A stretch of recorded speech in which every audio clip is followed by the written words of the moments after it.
Hello, I'm Brigantia Blackbird of the Blackbird Grimoire. Welcome to the daily forecast for Saturday, June 8th, 2024.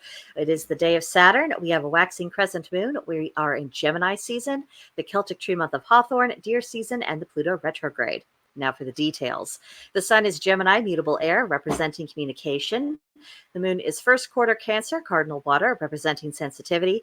Mercury is in Gemini, mutable air, representing insight. Venus is in Gemini, mutable air, representing the spendthrift. Mars is in Aries, cardinal fire, representing initiative. Jupiter is in Gemini, mutable air, representing questing. Saturn is in Pisces, mutable water, representing nostalgia. Uranus is in Taurus, fixed earth, representing renovation. Neptune is in Pisces, mutable water, representing imagination. Pluto is retrograding Aquarius, fixed air, representing examining intentions. And the Pluto retrograde is reflect, heal, and evolve. And so remember for the waxing crescent moon to brainstorm, plan, and create. And then as a reminder for the Cancer moon, do focus on the home, create a nurturing atmosphere, and strengthen those family bonds. But don't be too public about anything. Don't engage in objective tasks if you can help it, and try to avoid getting caught up in high emotionalism. Now, it is the day of Saturn, which means it is time to get down to magical work. The moon is waxing, so use this energy of growth to your advantage. Saturn in Pisces and the lunar Cancer, that creates an atmosphere ideal for dealing with relationship and domestic issues. So if there's anything there that needs sorting out, here's your moment. Make the most of it. Now, our tarot of the day is the Ace of Mirrors, and that key word for that is feelings. So, on the subject of feelings, are you in control of how you express your feelings, or do your feelings control your actions? Especially for my brothers and sisters in the craft, we need to be much more in the driver's seat than allowing these things to overcome us. And the reason for them being that unbridled emotion, well, it cannot be reasoned with. That if someone is hysterical, you can't logically explain to them why.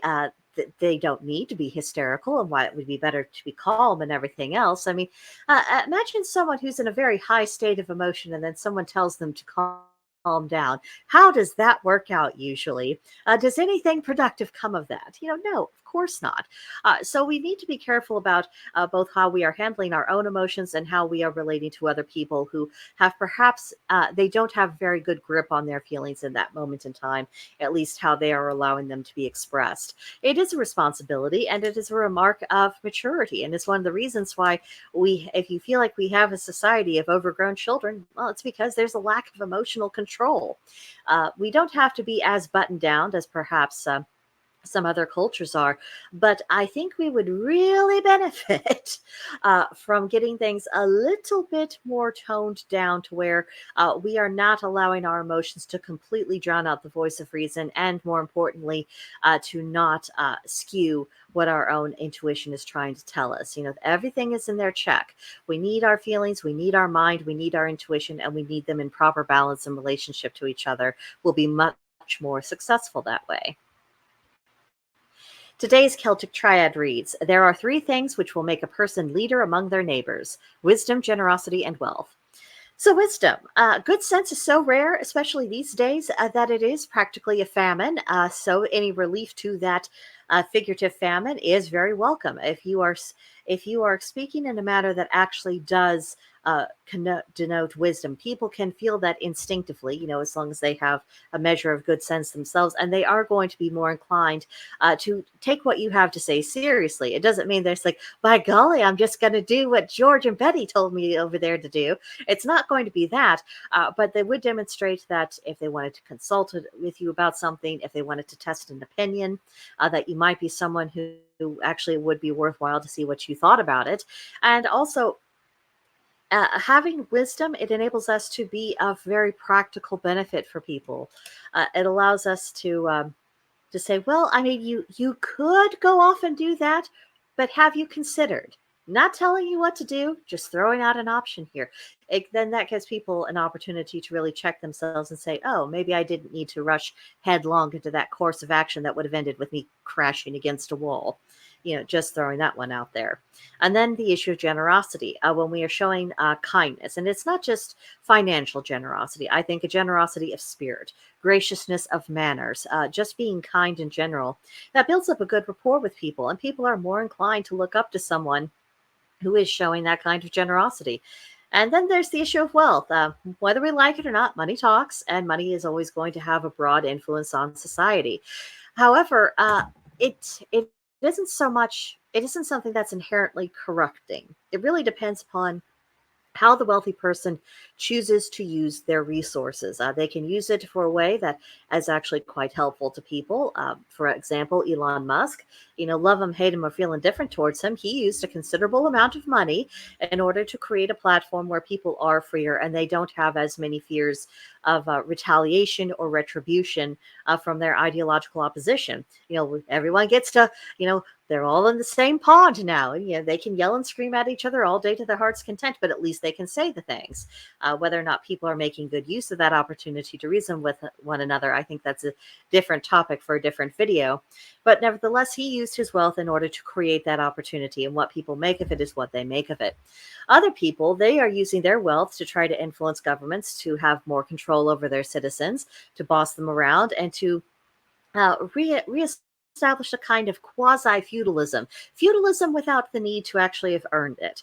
Feudalism without having any sense of obligation to the serfs. Feudalism without responsibility, without a code of honor, without any kind of guiding star beyond just retaining money and power. There are people, a lot of people, who do use their wealth that way, and it has been absolutely disastrous for people all around the world, and they do deserve our condemnation.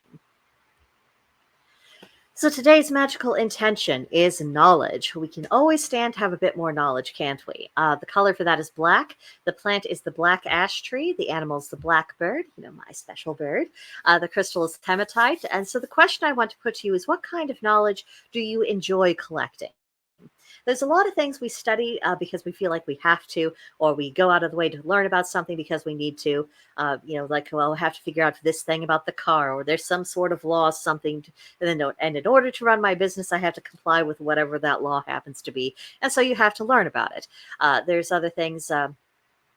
Perhaps someone in your life is going through something and you're having to learn about the thing that they are going through in order to be better support. And it's not something you would have ever looked into if it was not for that situation that has been brought to your doorstep. So I'm not talking about knowledge that we have some kind of cause to collect. I'm talking about knowledge that we just like to know. My husband, he actually likes to collect the most random assortment of facts. And so he calls it his repository of useless knowledge. And the things that he knows and remembers, it really is quite astonishing. And there's very little rhyme or reason to it, but he enjoys knowing, and so his memory latches onto it.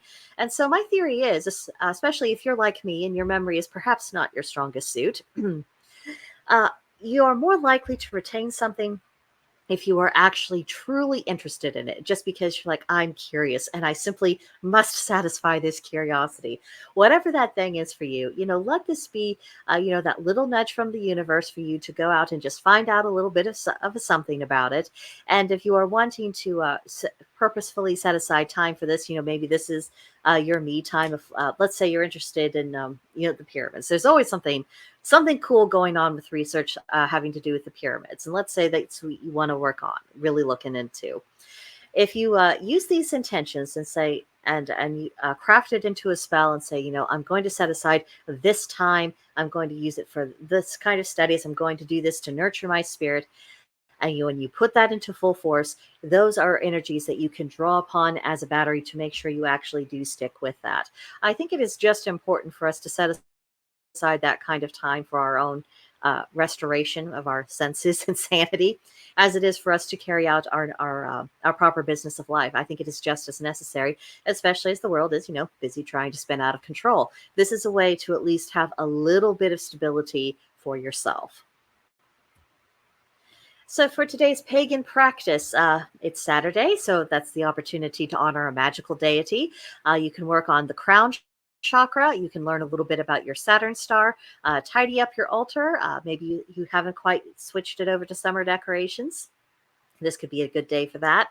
If you could find wildflowers near to you that might spruce things up a bit, that could be really fun.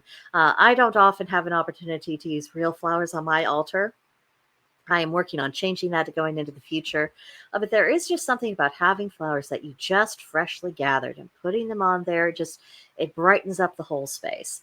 Also, today would be a good day to start sketching out a rough plan for Letha. It will be here before we know it, so we might as well start getting prepared now. That way, we're not having to do any kind of last minute scramble. I hate doing a last minute scramble. Now, lastly, for today, we have the journal prompt. Summer is synonymous with happiness for many people. Do you tend to be happier during the summer? If you are, why do you suppose that is? And if you're not, well, why is that? What is your favorite season of the year?